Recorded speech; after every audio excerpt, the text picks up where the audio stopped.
Hello students, welcome to La Excellence IAS academy.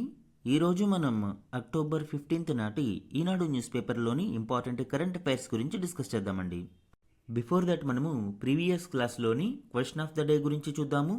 ఈ క్రింది ప్రకటనలను పరిగణించండి. లాస్ట్ క్లాస్లో మనము క్రియేటివ్ డిస్ట్రక్షన్ అనే టాపిక్ గురించి డిస్కస్ చేయడం జరిగింది. 2025 నోబెల్ ప్రైజ్ ఎకనామిక్స్ కేటగిరీలో ఈ క్రియేటివ్ డిస్ట్రక్షన్ అనే కాన్సెప్ట్కి ముగ్గురికి వరించడం జరిగింది. సో ఆ కంటెక్స్లో ఈ క్వశ్చన్ ఫ్రేమ్ చేశాను అండి. ఇక్కడ 2 స్టేట్మెంట్స్ని ఇచ్చాను. ఇందులో కరెక్ట్ స్టేట్మెంట్స్ చూద్దాం. అసలు ఈ క్రియేటివ్ డిస్ట్రక్షన్, సృజనాత్మక విధ్వంసం అంటే ఏమిటి అనేది చూద్దాము. ఈ క్రియేటివ్ డిస్ట్రక్షన్ అనే పదము ముఖ్యంగా ఇన్నోవేషన్ డ్రివెన్ ఎకనామిక్ గ్రోత్ గురించి వివరిస్తుంది. అంటే ఒక దేశం యొక్క long term sustained economic growth అనేది ఆ దేశం యొక్క ఇన్నోవేషన్ మీద ఆధారపడి ఉంటుంది అని ఈ సిద్ధాంతం వివరిస్తుంది. ఇక్కడ క్రియేటివ్ డిస్ట్రక్షన్ అనేది కీలకంగా మనం చూడవచ్చు. ఈ క్రియేటివ్ డిస్ట్రక్షన్ అంటే ఇన్నోవేషన్ పెరిగే కొద్దీ పాత టెక్నాలజీ, పాత సాంకేతికత రీప్లేస్ అయ్యి కొత్తది అందుబాటులోకి వస్తుంది. ఫర్ ఎగ్జాంపుల్, మనము నిన్నటి క్లాస్లో చెప్పుకున్నాము, ఎర్లియర్ ల్యాండ్ ఫోన్స్ ఉండేవి, తర్వాత కీప్యాడ్ మొబైల్స్ వచ్చాయి, తర్వాత టచ్ ఫోన్స్ వచ్చాయి. సో ఇలా ఒకదానిని మించి ఇంకొక టెక్నాలజీ అందుబాటులోకి వస్తూ ఉండడంతో ఈ న్యూ ప్రొడక్ట్స్ ఓల్డ్ వాటిని రీప్లేస్ చేస్తాయి. దీనినే క్రియేటివ్ డిస్ట్రక్షన్ అని పిలుస్తారు. ఈ క్రియేటివ్ డిస్ట్రక్షన్ అనేది ఒక దేశం యొక్క ఆర్థిక వ్యవస్థకు లాంగ్ టర్మ్ సస్టైనబిలిటీకి చాలా కీలకమని ఈ సిద్ధాంతం వివరిస్తుంది. ఈ క్రియేటివ్ డిస్ట్రక్షన్కి బెస్ట్ ఎగ్జాంపుల్గా నోకియా యొక్క డౌన్ఫాల్ని మనం చెప్పవచ్చు. నోకియా సీఈఓ తన లాస్ట్ స్పీచ్లో ఏం చెప్పారు? We didn't do anything wrong but somehow we lost. మేము మా మార్కెటింగ్లో కానీ మా ప్రొడక్ట్స్లో కానీ ఏ విధమైన తప్పు చేయలేదు, కానీ సమ్హౌ మేము అనూహ్యంగా లాస్ అవ్వాల్సి వచ్చింది అని ఆయన బాధపడుతూ ఈ నోకియా సీఈఓ క్విట్ అవ్వడం జరిగింది. అయితే ఇక్కడ జరిగింది ఏంటి? నోకియా అప్గ్రేడ్ అవ్వలేదు, ఇన్నోవేషన్ మీద తగిన శ్రద్ధ పెట్టలేదు. అదే టైంలో యాపిల్ తన టచ్ మొబైల్స్తో మొత్తం టెక్ ప్రపంచాన్ని ఊపేయడం, అండ్ తరువాతి కాలంలో శాంసంగ్ లాంటి కంపెనీలు ఆండ్రాయిడ్ మొబైల్స్తో ఈ టచ్ అండ్ అదర్ అడ్వాన్స్డ్ టెక్నాలజీస్ని మొబైల్స్లోకి అందుబాటులోకి తీసుకురావడంతో అప్పటి వరకు లార్జెస్ట్ షేర్ కలిగిన నోకియా కంపెనీ క్రమంగా మొత్తం లాస్ అవడం జరిగింది. సో ఇది ఒక హిస్టారికల్ బెస్ట్ ఎగ్జాంపుల్గా చెప్పవచ్చు. ఇదే క్రియేటివ్ డిస్ట్రక్షన్. సో ఇక్కడ చూడండి, సృజనాత్మక విధ్వంసం అనే భావన ఆవిష్కరణలు పాత సాంకేతికతలను నిరంతరం కొత్త వాటితో భర్తీ చేయడం ద్వారా ఉత్పాదకతను పెంచుతాయి అని వివరిస్తుంది. ఎస్, ఇది కరెక్ట్ అండి. ఈ క్రియేటివ్ డిస్ట్రక్షన్ కారణంగా మనకి old technologies, old products replace అయ్యి కొత్తవి అందుబాటులోకి వస్తాయి. తద్వారా ఉత్పాదకత అనేది క్రమేపీ పెరుగుతుంది. సెకండ్ వన్, సృజనాత్మక విధ్వంసం అనే ఆలోచనను మొదట జోయెల్ మోకిర్ ప్రాచుర్యంలోకి తెచ్చారు. ఈ స్టేట్మెంట్ రాంగ్ అండి. యాక్చువల్లీ ఈ ఇయర్ నోబెల్ ప్రైజ్ ముగ్గురికి లభించింది. ఒకరు జోయెల్ మోకిర్, రెండవ వ్యక్తి ఫిలిప్ అగియాన్ అండ్ మూడవ వ్యక్తి పీటర్ హావిట్. ఇందులో Joel Mokyr half of the prize మనీని షేర్ చేసుకుంటారు అండ్ రిమైనింగ్ హాఫ్ వీరిద్దరికి లభిస్తుంది. జోయెల్ మోకిర్ యొక్క కాన్సెప్ట్ ఏంటి? Sustained growth through technological progress. ఆర్థిక వ్యవస్థలో సస్టైన్డ్ గ్రోత్ ఉండాలి అంటే టెక్నాలజికల్ ప్రోగ్రెస్ని నిరంతరం అందిపుచ్చుకోవాలి అని జోయెల్ మోకిర్ విశదీకరించడం జరిగింది. సో క్రియేటివ్ డిస్ట్రక్షన్ అనే కాన్సెప్ట్ జోయెల్ మోకిర్కి సంబంధం లేదు. And Philippe Aghion and Peter Howitt వీళ్ళు క్రియేటివ్ డిస్ట్రక్షన్ ఇది ఒక మ్యాథమెటికల్ కాన్సెప్ట్ ద్వారా ప్రూవ్ చేయడం జరిగింది. Theory of sustained growth through creative destruction. అంటే ఆర్థిక వ్యవస్థలో సస్టైన్డ్ గ్రోత్ ఉండాలి అంటే ఈ క్రియేటివ్ డిస్ట్రక్షన్ కాన్సెప్ట్ని నిరంతరం అందిపుచ్చుకోవాలి అనేది వీళ్ళు విశదీకరించారు. యాక్చువల్గా 2 కాన్సెప్ట్స్ ఇంచుమించు ఒకే విధంగా ఉంటాయి. అయితే ఈ పదాన్ని కాయిన్ చేసింది కూడా ఫిలిప్ అగియాన్ మరియు పీటర్ హావిట్ కాదు. ఈ పదాన్ని కాయిన్ చేసిన వ్యక్తి ఎవరు? జోసెఫ్ షూంపీటర్ అనే వ్యక్తి మొదటిసారిగా ఈ పదాన్ని ఉపయోగించడం జరిగింది. సో ఈ షూంపీటర్ అనే వ్యక్తి ఈ పదాన్ని కాయిన్ చేయడం జరిగింది. ఆన్సర్ ఏమవుతుందండి? Second statement wrong, first statement correct. A one only is the correct answer. ఇది చాలా డీటెయిల్గా ఎక్స్ప్లెయిన్ చేయడానికి కారణం ఏంటి అంటే ఈ క్రియేటివ్ డిస్ట్రక్షన్ అనే పదం ఈ ఇయర్ ఎగ్జామ్స్లో చాలా చాలా ఇంపార్టెంట్. డెఫినెట్లీ ప్రతి ఎగ్జామ్లోనూ దీనికి సంబంధించిన ఏదో ఒక విధంగా క్వశ్చన్ ఉండే అవకాశం ఉంది కాబట్టి దీనిని డీటెయిల్గా నేను ఎక్స్ప్లెయిన్ చేయడం జరిగింది. ఈరోజు ఈనాడు న్యూస్ పేపర్లోని important topics to be covered మనం చూస్తే ఫస్ట్ వన్, తగ్గిపోతున్న ఏనుగులు. ఈ ఆర్టికల్ మనకి ఇటీవల నిర్వహించిన all India synchronous elephant estimation 2025కు సంబంధించిన ఇంపార్టెంట్ గణాంకాలను వివరించడం జరిగింది. ఇది మనకి ఎన్విరాన్మెంట్ మరియు జనరల్ నాలెడ్జ్లో ఇంపార్టెంట్. సెకండ్ వన్, ఎన్నికల ప్రచార ప్రకటనలకు అనుమతులు తప్పనిసరి. ఈ ఆర్టికల్ ఎలక్షన్ టైంలో ప్రచారానికి, ముఖ్యంగా ప్రింట్ మీడియా మరియు డిజిటల్ మీడియా ఇలాంటి వాటిలో ప్రచారాలకు అనుమతులు తప్పనిసరి అని ఎలక్షన్ కమిషన్ స్పష్టం చేయడం చూడవచ్చు. ఇది మనకి పాలిటీలో ఇంపార్టెంట్. థర్డ్ వన్, 16,000 కోట్ల సెల్ ఫోన్ ఎగుమతులు. ఈ ఆర్టికల్ సెప్టెంబర్ నెలలో ఇండియా నుండి ఎగుమతి అయిన సెల్ ఫోన్ల విలువ గురించి వివరిస్తుంది. ఇది మనకి ఎకానమీలో ఇంపార్టెంట్. ఫోర్త్ వన్, ఆత్మనిర్భరతకు స్ఫూర్తి ప్రదాత. ఈ article missile man of India and ex president of India doctor Abdul Kalam గారి యొక్క జన్మదినాన్ని పురస్కరించుకుని ఇవ్వడం జరిగింది అండి. దీనికి సంబంధించిన డీటెయిల్స్ మనము science and technology and general knowledge కంటెక్స్ట్లో ఇంపార్టెంట్. ఫిఫ్త్ వన్, గూగుల్తో చరిత్రాత్మక ఒప్పందం. ఈ ఆర్టికల్ విశాఖపట్నంలో గూగుల్ పెట్టుబడులకి సంబంధించిన ఇంపార్టెంట్ డీటెయిల్స్ని వివరించడం జరిగింది. ఇది మనకి ఏపీ కరెంట్ అఫైర్స్లో ఇంపార్టెంట్. నెక్స్ట్ వన్, 2047 నాటికి తెలంగాణ ఎలా ఉండాలి. ఈ ఆర్టికల్ రైజింగ్ విజన్ 2047 డాక్యుమెంట్ని తెలంగాణ ప్రభుత్వం విడుదల చేయనుంది. దానికోసం ఒక సర్వేని నిర్వహిస్తున్నారు. దానికి సంబంధించిన డీటెయిల్స్ ఈ ఆర్టికల్లో వివరించారు. ఇది మనకి తెలంగాణ కరెంట్ అఫైర్స్లో ఇంపార్టెంట్ అండి. ఇవే కాకుండా ఈరోజు Eenadu news పేపర్లోని other important current అఫైర్స్ని గురించి కూడా డిస్కస్ చేద్దాం. ఈరోజు మన ఫస్ట్ ఆర్టికల్ చూడండి, తగ్గిపోతున్న ఏనుగులు. ఈ ఆర్టికల్ మనకి ఇటీవలి all India synchronous elephant estimation 2025కి సంబంధించిన గణాంకాలని ఇక్కడ ఇవ్వడం జరిగింది. ఇందులోని కీ ఫైండింగ్స్తో పాటు ఈ సర్వేకు ఉపయోగించిన మెథడాలజీ గురించి డిస్కస్ చేద్దాము. అలానే ఈ సర్వే యొక్క ఇంపార్టెంట్ స్టాటిస్టిక్స్ గురించి కూడా ఇప్పుడు చూద్దాం. దేశంలో ఏనుగుల సంఖ్య క్రమంగా తగ్గిపోతుంది. 2017లో 27,312 ఉండగా ప్రస్తుతం 22,446కు పడిపోయింది అని మొట్టమొదటిసారిగా డిఎన్ఏ ఆధారంగా జరిపిన ఈ గణనలో తేలింది. All India synchronous elephant estimation 2025 పేరుతో నిర్వహించిన ఈ గణనలో ఏనుగుల సంఖ్య 18,255 నుంచి 26,645 వరకు ఉండవచ్చని తేలింది. అంటే minimum to maximum. And average range వచ్చి మనకి 22,446 ఏనుగులు ఉన్నట్లు ఈ పద్ధతిలో అంచనా వేశారు. అంటే ప్రస్తుతం మనకి గణాంకాల ప్రకారం ఎన్ని ఏనుగులు ఉన్నాయండి? 22,446. సో ఎర్లియర్ మనకి ప్రీవియస్ సర్వేలో 27,312 ఉన్నట్లు 2017లో తేల్చారు. బట్ ప్రస్తుతం అవి తగ్గిపోయాయి. ఈ ఎస్టిమేషన్ సర్వేకి ఉపయోగించిన మెథడాలజీ గురించి చూస్తే బోత్ డైరెక్ట్ అండ్ ఇండైరెక్ట్ మెథడ్స్ని మనం ఇక్కడ చూడవచ్చు. First one, block count. ఇది డైరెక్ట్ మెథడ్ అండి.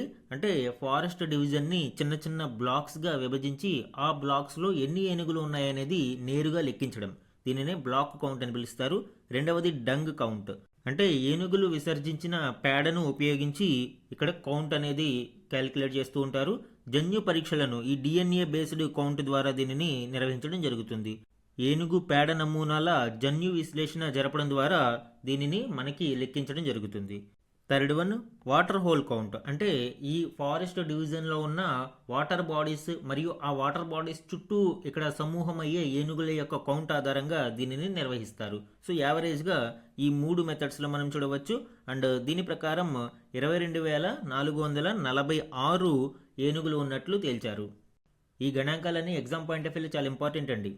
ఈ సర్వే యొక్క ఇంపార్టెంట్ స్టాటిస్టిక్స్ని మనం పరిశీలించినప్పుడు పశ్చిమ కనుమల్లో దేశంలోనే అత్యధికంగా 11,934 ఏనుగులు ఉన్నట్లు గుర్తించారు.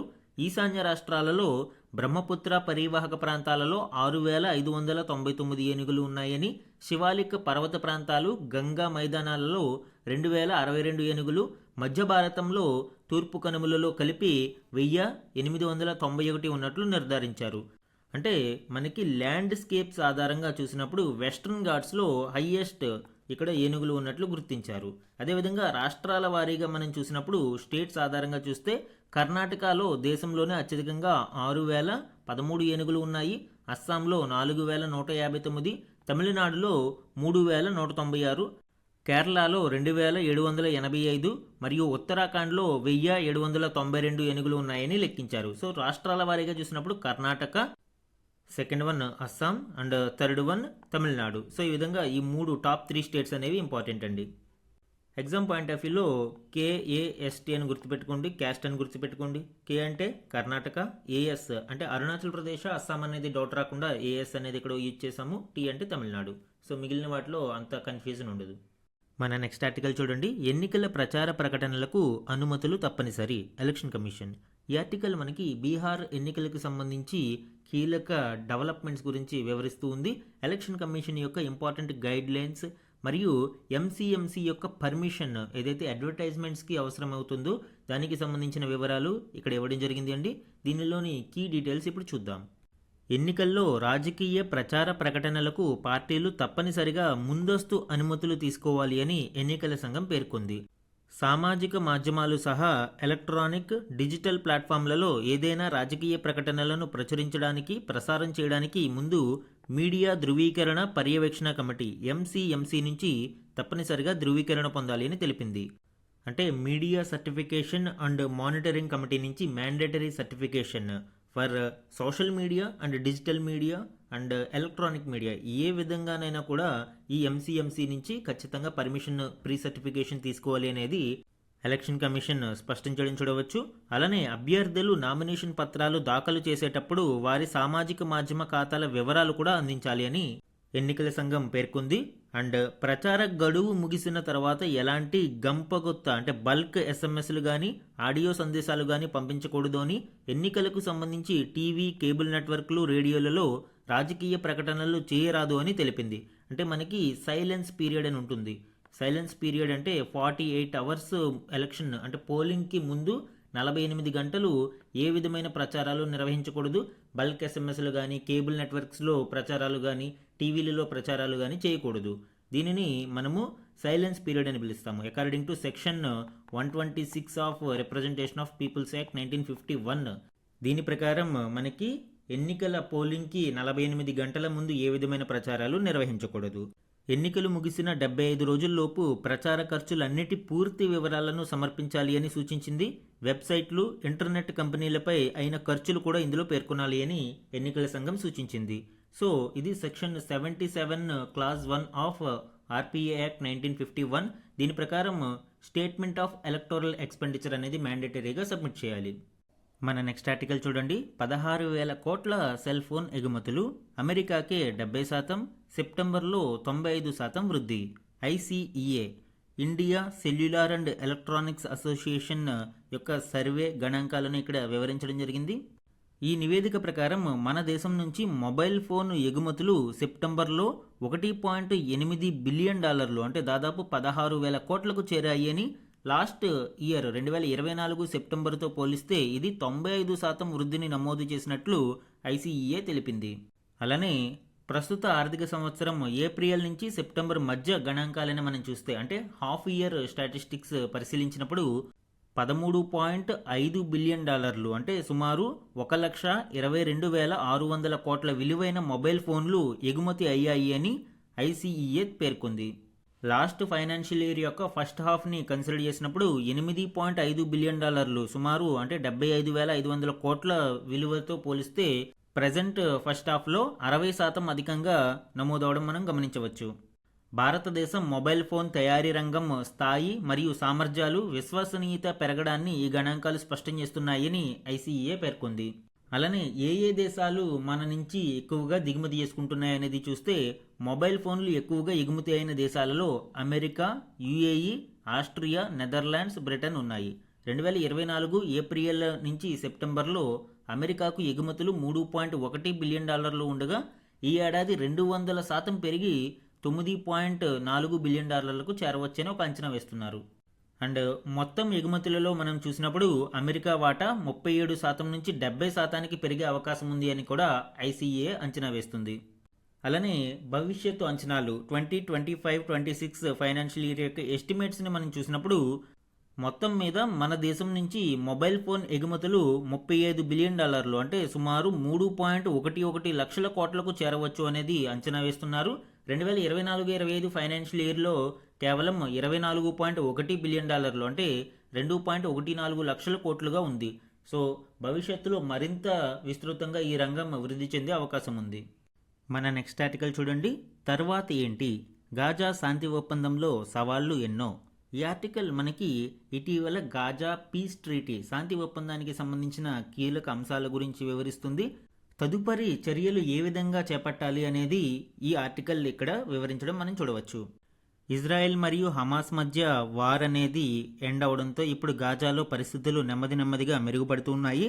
అక్కడ ఆహారము మరియు ఇతర సదుపాయాలు అందించడంతో పాటు పునర్నిర్మాణానికి కృషి అయితే జరుగుతుంది. అయితే గాజా భవిష్యత్తుకు సంబంధించి పీస్ ప్లాన్లోని 4 ముఖ్య అంశాలు ఇక్కడ చూద్దాము. 1 హమాస్ నిరాయుధీకరణ, 2వది ప్రభుత్వం ఏర్పాటు, 3వది గాజా పునర్నిర్మాణం, 4వది గాజా నుంచి ఇజ్రాయెల్ పూర్తిగా వైదొలగడం. గాజాలో భద్రతా వ్యవస్థను ఏర్పాటు చేయడానికి ప్రాంతీయ మరియు అంతర్జాతీయ సమాజం పనిచేయాలి అనేది ట్రంప్ యొక్క 20 పాయింట్ పీస్ పాలసీలో ఒక భాగం. అయితే ప్రస్తుతం గాజాలో అంతర్జాతీయ బలగాలను మోహరించాలి అంటే ఐక్యరాజ్య సమితి భద్రతా మండలి ఆమోదం పొందాల్సి ఉంటుంది. ఇంటర్నేషనల్ స్టెబిలైజేషన్ ఫోర్స్ ISFని గాజా ప్రాంతంలో మోహరించాలి అనేది ట్రంప్ ప్రణాళికలో భాగం. అలానే అధికారిక మార్పిడి ప్రక్రియలో భాగంగా ఏర్పాటయ్యే 15 మంది సభ్యుల పాలకవర్గంలో హమాస్కు ఎటువంటి పాత్ర ఉండదు. అంతేకాకుండా పాలస్తీనాలోని ఏ వర్గానికి ప్రాతినిధ్యం ఉండబోదు. అంతా తటస్థంగా ఉన్నవారే ఈ కమిటీలో ఉంటారు. మనం చెప్పుకున్నాం అపాలిటికల్ కమిటీని ఏర్పాటు చేస్తారు డే టు డే అడ్మినిస్ట్రేషన్ కోసం అని. సో దీనిని ఎవరు పర్యవేక్షిస్తారు? పీస్ బోర్డు, శాంతి బోర్డు అనేది దీనిని నిరంతరం పర్యవేక్షిస్తుంది. ఇది led by president Donald Trump ఆధ్వర్యంలో ఈ పీస్ బోర్డు అనేది పనిచేస్తుంది. అండ్ అన్నిటికంటే మోస్ట్ ఇంపార్టెంట్ క్వశ్చన్ ఏంటి అంటే గాజా పునర్నిర్మాణానికి నిధుల సేకరణ ఏ విధంగా చేపట్టాలి? ఇక్కడ ఒక అంచనా ప్రకారం ఈజిప్ట్ తయారు చేసిన ఒక ప్రణాళిక ప్రకారం పునర్నిర్మాణానికి $53 బిలియన్ ఖర్చు అవుతుంది అని ప్రపంచ బ్యాంకు అంచనా వేసింది. వచ్చే నెలలో ఈజిప్టులో దీనిపై ఒక సమావేశాన్ని ఏర్పాటు చేయనున్నారు. సో ఈ పునర్నిర్మాణానికి అవసరమైన నిధుల సేకరణ అనేది ఇప్పుడు కీలక ప్రశ్న. అలానే శాంతి ఒప్పందంలో వివిధ దేశాల పాత్ర గురించి మనం చూసినప్పుడు హమాస్ రాజకీయ నేతలకు ఎన్నో ఏళ్లుగా ఆశ్రయమిస్తున్న తుర్కీయే శాంతి ఒప్పందం కుదర్చడంలో కీలక పాత్ర పోషించింది. అదేవిధంగా జోర్డాన్, ఈజిప్ట్ కొత్తగా ఏర్పాటయ్యే పాలస్తీనా సిబ్బందికి శిక్షణ ఇవ్వనున్నాయి. ఇజ్రాయెల్కు అత్యధికంగా ఆయుధాలను అందించిన జర్మనీ ఆ తర్వాత యుద్ధరీతిపై ఆందోళన వ్యక్తం చేసింది. గాజాలో సైనిక చర్యను వ్యతిరేకించింది. గాజాలో తాగునీరు, శానిటేషన్ సౌకర్యాల కోసం $27 మిలియన్ సాయం అందిస్తాను అని బ్రిటన్ ప్రధాని పేర్కొన్నారు. సో ఈ విధంగా వివిధ దేశాలు ఈ శాంతి ఒప్పందంలో కీలక పాత్ర పోషిస్తున్నాయి. మన నెక్స్ట్ ఆర్టికల్ చూడండి, ఆత్మనిర్భరతకు స్ఫూర్తి ప్రదాత. ఈ ఆర్టికల్ మనకి ఈరోజు మిజైల్ మ్యాన్ ఆఫ్ ఇండియాగా గౌరవంగా పిలుచుకునే డాక్టర్ అబ్దుల్ కలాం గారి యొక్క జన్మదినాన్ని పురస్కరించుకుని భారతదేశ రక్షణ రంగంలో ఆయన యొక్క పాత్రను వివరిస్తూ ఆత్మనిర్భరత అయిన డిఫెన్స్ సెక్టార్కి స్ఫూర్తి ప్రదాతగా ఆయనను కొనియాడడం జరిగింది. దీనిలోని ఇంపార్టెంట్ డీటెయిల్స్ ఇప్పుడు చూద్దాం. మిజైల్ మ్యాన్ ఆఫ్ ఇండియా, భారతదేశ క్షిపణి పితామహుడిగా డాక్టర్ APJ అబ్దుల్ కలాం గారిని మనము గౌరవంగా పిలుచుకుంటాము. 1931 అక్టోబర్ 15న తమిళనాడులోని రామేశ్వరంలో ఒక పేద కుటుంబంలో జన్మించిన ఆయన రాష్ట్రపతిగా దేశంలోని అత్యున్నత స్థానానికి చేరి సేవలందించడం చూడవచ్చు. భారతీయ రక్షణ పరిశ్రమకు ఆయన విశేష కృషి చేశారు. అంతరిక్ష, క్షిపణి పరిజ్ఞానాల స్వావలంబనలో కీలక భూమిక పోషించారు. భారత్లో తయారీ, ఆత్మనిర్భర్ భారత్ కార్యక్రమాలకు స్ఫూర్తి ప్రదాత కూడా కలామే. డాక్టర్ APJ అబ్దుల్ కలాం గారి యొక్క మైల్ స్టోన్స్లో కీలకమైనవి మనం ఇప్పుడు చూద్దాం. ఆయన 1969లో ఇస్రోలో జాయిన్ అయ్యారు. తరువాత 1979లో SLV ప్రయోగం విఫలమైన దాని నుంచి పాఠాలు నేర్చుకుని విజయాల వైపు దూసుకెళ్లారు. 1982లో DRDO డైరెక్టర్గా కూడా బాధ్యతలను స్వీకరించిన కలాం 1983 నుంచి integrated guided missile development programme IGMDC సారథిగా క్షిపణుల తయారీని చేపట్టారు. ఈ ఇంటిగ్రేటెడ్ గైడెడ్ మిజైల్ డెవలప్మెంట్ ప్రోగ్రాంలో భాగంగా భారతదేశం 5 క్షిపణులను తయారు చేసింది. అగ్ని, త్రిశూల్ అండ్ నాగ్, పృథ్వీ, అదేవిధంగా ఆకాష్, ఇలాగా 5 మిజైల్స్ని ఈ IGMDPలో భాగంగా తయారు చేయడం మనం చూడవచ్చు. దీనికి సారథిగా డాక్టర్ APJ అబ్దుల్ కలాం గారు విశేష కృషి చేశారు. అగ్ని క్షిపణులకు అణ్వస్త్రాలను ప్రయోగించే సత్తా ఉంది. అండ్ కలాం పర్యవేక్షణలోనే 1998లో చేపట్టిన పోఖ్రాన్ 2 పరీక్షలు భారతదేశాన్ని అణ్వస్త్ర శక్తిగా ఆవిష్కరించాయి. కలాం గారి నేతృత్వంలోనే భారతదేశం రక్షణ రంగ స్వావలంబనకు ప్రయత్నాలు మొదలుపెట్టిందండి. ఆయన కృషితోనే ప్రస్తుతం భారతదేశం అనేక విషయాలలో, అనేక అంశాలలో స్వయం సమృద్ధిగా స్వావలంబనను సాధించింది. ప్రస్తుతం భారతీయ రక్షణ పరిశ్రమ 1.5 లక్షల కోట్లుగా ఉన్న మన రక్షణ ఉత్పత్తులు 2029 కల్లా 3 లక్షల కోట్ల రూపాయలకు పెరుగుతాయి అని ఒక అంచనా ఉంది. డిఆర్డిఓ, ఇస్రోలలో కలాం వేసిన పునాది, ప్రభుత్వ విధానాలు కలిసి మన రక్షణ పరిశ్రమకు ఊపిరిఊదాయి. రక్షణ రంగంలో విదేశీ ప్రత్యక్ష పెట్టుబడులకి సంబంధించి కలాం గారి స్ఫూర్తిని కూడా మనం ఇక్కడ చూడవచ్చు అండి. 2001లో కేంద్రం రక్షణ రంగంలో ముఖ్యమైన సంస్కరణలను తీసుకువచ్చింది. 20% విదేశీ ప్రత్యక్ష పెట్టుబడులతో 100% ప్రైవేటు రక్షణ పరిశ్రమల స్థాపనకు పచ్చజెండా ఊపింది. ఆ తరువాత 2014లో ఆటోమేటిక్ రూట్లో ఎఫ్డిఐ వాటాను 49%కి, 2020లో 74%కి పెంచింది. స్వదేశంలో రూపొందిన ఆయుధాలు, రక్షణ సామాగ్రిని కొనుగోలు చేయడానికి ప్రాధాన్యతనిచ్చింది. ప్రస్తుతం నరేంద్ర మోదీ గారి నాయకత్వంలో ఆత్మనిర్భర్ భారత్ కార్యక్రమం స్వదేశీ రక్షణ రంగానికి ఎంతో విస్తరించింది. 2014లో కేవలం 690 కోట్లుగా ఉన్న భారత ఆయుధ ఎగుమతులు నేడు 2360 కోట్లకు చేరాయి. 2029 కల్లా వీటిని 50,000 కోట్లకు చేర్చాలి అని లక్ష్యంగా పెట్టుకున్నారు. సో భారతదేశం యొక్క డిఫెన్స్ ఎక్స్పోర్ట్స్ గణనీయంగా వృద్ధి చెందాయి. 2047 నాటికి కృత్రిమ మేధ, సైబర్ వార్, హైపర్ సోనిక్స్లో అగ్రస్థానాన్ని సాధించడానికి భారతదేశం ముందుకు సాగుతూ ఉంది. నేడు రక్షణ రంగ బడ్జెట్ కేటాయింపులలో 75% స్వదేశీ ఆయుధాలు, రక్షణ సామాగ్రి కొనుగోలుకే వెచ్చిస్తున్నారు.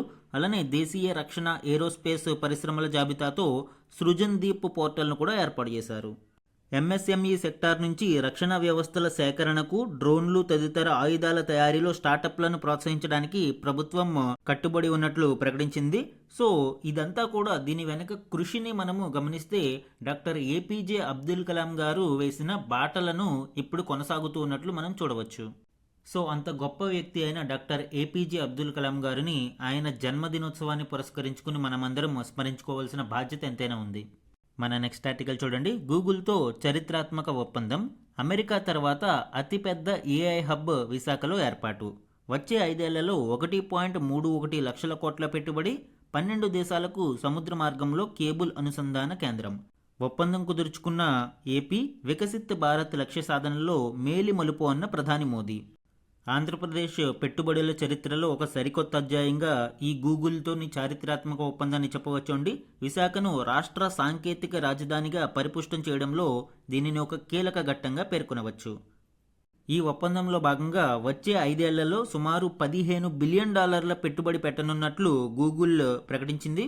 ఈ కార్యక్రమంలో ఆంధ్రప్రదేశ్ ముఖ్యమంత్రి చంద్రబాబు నాయుడు, కేంద్ర ఆర్థిక మంత్రి నిర్మలా సీతారామన్, ఐటీ కమ్యూనికేషన్ల మంత్రి అశ్విని వైష్ణవ్, ఏపీ ఐటీ శాఖ మంత్రి Nara Lokesh, Google cloud CEO Thomas Kurian, Google global infrastructure vice president Vikas Kohli, Google cloud Asia Pacific president Karan Bajwala సమక్షంలో ఏపీ మరియు గూగుల్ సంస్థలు ఒప్పందం చేసుకున్నాయి.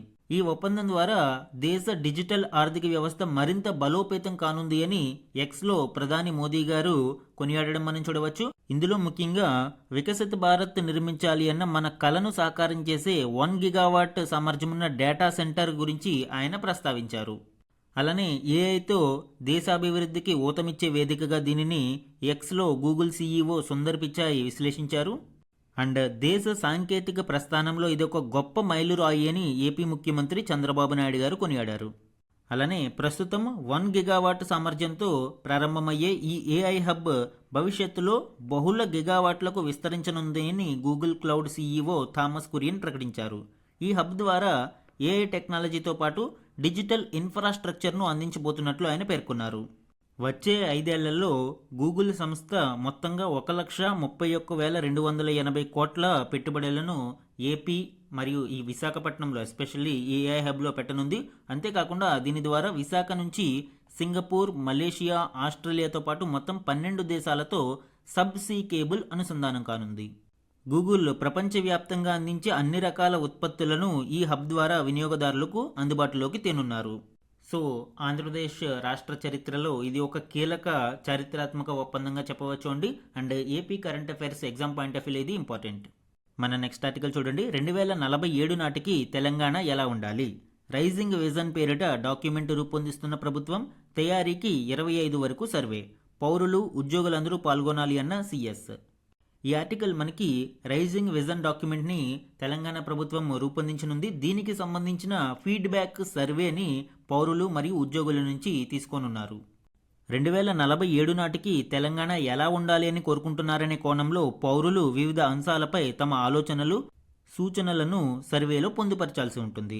ఇందులోని కొన్ని ముఖ్యాంశాలను మనం చూస్తే, తెలంగాణ ఆర్థిక వృద్ధిని 2047 నాటికి $3 ట్రిలియన్ చేర్చడంలో భాగంగా ఉద్యోగావకాశాలు కల్పించడానికి నిర్వహించాల్సిన కోర్సులు, ఔత్సాహిక స్టార్టప్లకు ప్రోత్సాహకాలు, వ్యవసాయ అనుబంధ రంగాలలో నూతనావిష్కరణలు, పారిశ్రామికాభివృద్ధికి ప్రణాళికలు, చేపట్టాల్సిన సంస్కరణలు, మండలానికి ఒక ఆసుపత్రి, సంచార వాహనాలు, టెలి వైద్య విధానం, పారిశుద్ధ్యం, తక్కువ ధరలలో ఔషధాల లభ్యత, ఆరోగ్య బీమా వంటివి, అండ్ ఏఐ, రోబోటిక్స్, ఐటీఐలలో నైపుణ్య ఆధారిత కోర్సులు, అంతర్జాతీయ విశ్వవిద్యాలయాలను నెలకొల్పడం, పౌర సేవలను ఒకే పోర్టల్ కిందకి తీసుకొచ్చేలాగా ప్రణాళిక, స్థానిక సంస్థల బలోపేతానికి అవసరమైన నిధులు, అధికారాలు, సమీప ప్రాంతాల అభివృద్ధికి చేపట్టాల్సిన పనులు, గ్రామీణ ప్రాంతాలలో ఉద్యోగ ఉపాధి అవకాశాల కల్పన, గిరిజన మారుమూల ప్రాంతాలలో అందించాల్సిన అధునాతన సేవలు, వ్యవసాయ అనుబంధ రంగాలలో అభివృద్ధి ప్రణాళికలు, ఫార్మా, బయోసైన్స్ రంగాలలో పరిశోధనలు, ఆవిష్కరణలు, అంతరిక్షం, రక్షణ రంగాలలో అభివృద్ధికి ప్రణాళికలు తదితర అంశాలను మనం చూడవచ్చు. సో వీటన్నిటి మీద ప్రజలు తమ అభిప్రాయాలను పొందుపరచడం ఇందులోని కీలక అంశం. ఈరోజు Eenadu news పేపర్లోని one liner current అఫైర్స్ని చూడండి. జోయిల్ మోకిర్, ఫిలిప్ అఘియాన్, పీటర్ హౌవిట్ 2025 ఏడాదికి సంబంధించి ఆర్థిక శాస్త్రంలో నోబెల్ బహుమతి గెలుచుకున్నారు. ఆర్థిక వృద్ధిపై నవకల్పనల ప్రభావాన్ని విపులంగా విశదీకరించడంతో పాటు కీలకమైన సృజనాత్మక విధ్వంసం అనే భావనపై విస్తృత పరిశోధనలు చేసినందుకు వీరికి ఈ అవార్డు దక్కింది. సో ఇక్కడ లాస్ట్ క్లాస్లోనూ ఈరోజు క్వశ్చన్ ఆఫ్ ద డే మనము డిస్కస్ చేసినప్పుడు కూడా దీని గురించి చూసాం. Next one, border security force బీఎస్ఎఫ్లో ఫ్లైట్ ఇంజనీర్గా ఇన్స్పెక్టర్ భావనా చౌదరి ఎంపికయ్యారు. 50 ఏళ్ల బీఎస్ఎఫ్ చరిత్రలో ఈ పదవి చేపట్టిన తొలి మహిళగా ఈమె రికార్డు సృష్టించారు. సో పర్సనల్ న్యూస్లో ఇలాంటివి ఇంపార్టెంట్ అండి. భావనా చౌదరి, ఈ నేమ్ అనేది మనము ఎగ్జామ్ పాయింట్ ఆఫ్ వ్యూలో గుర్తుపెట్టుకోండి. నెక్స్ట్ వన్, ప్రధానమంత్రి గతిశక్తి పోర్టల్ను ప్రభుత్వం 2025 అక్టోబర్ 13న ప్రారంభించింది.